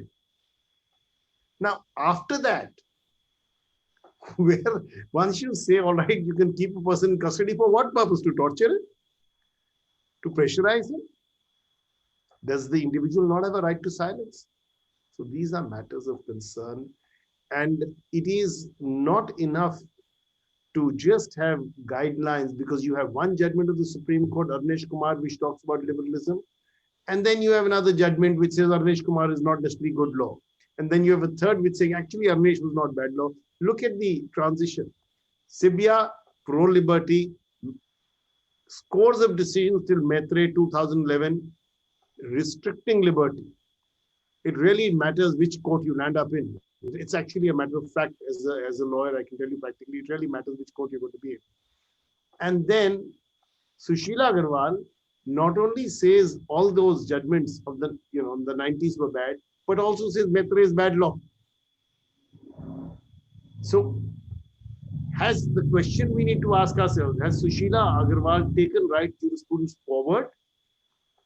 According to me, it's actually, if you read between the lines, at a level, it's a restriction of Sibia. Could 5 judges have restricted 5? That's a matter for another day.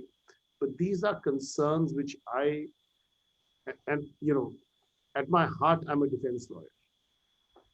At my heart, I believe we have to protect the rights of citizens, because liberty is our most precious right. Nobody is immune. And the way we are increasing the reach of criminal jurisprudence every day, I mean, I really can't understand why everything has to be criminalized. With this increased reach of criminal jurisprudence, we must have an increased expansion of right jurisprudence, and that is the only way to meet the onslaught of criminalization of almost every aspect of human life. Thank you, sir. It was really very enlightening to hear you, especially on the third aspect, that actually we need to somewhere bring that personal liberty into the focus while dealing in law. Now I hand over the mic to Gaurav. Thank you so much, sir. I, on behalf of CAN Foundation, would like to thank our esteemed panelists for taking time from their busy schedules and enriching us with their in-depth knowledge, right from the historical perspective to the ground realities that are faced in today's times. Thank you once again, sir. I would like to once again thank Honorable Mr. Justice Siddharth Mridul, Honorable Mr. Justice Atul Sridharan, Senior Advocate Mr. Siddharth Luthra, Professor Dr. S.K. Bhatnagar, and our moderators, Mr. Anil Tiwari and Mr. Vidhi Thakkar, and along with the entire team of CAN Foundation, especially the student body, for organizing this webinar. Last but not least, I would also like to thank our media and knowledge partners, Bar and Bench, SEC Online, and Eastern Company. Thank you so much, everyone. Thank you. Thank you.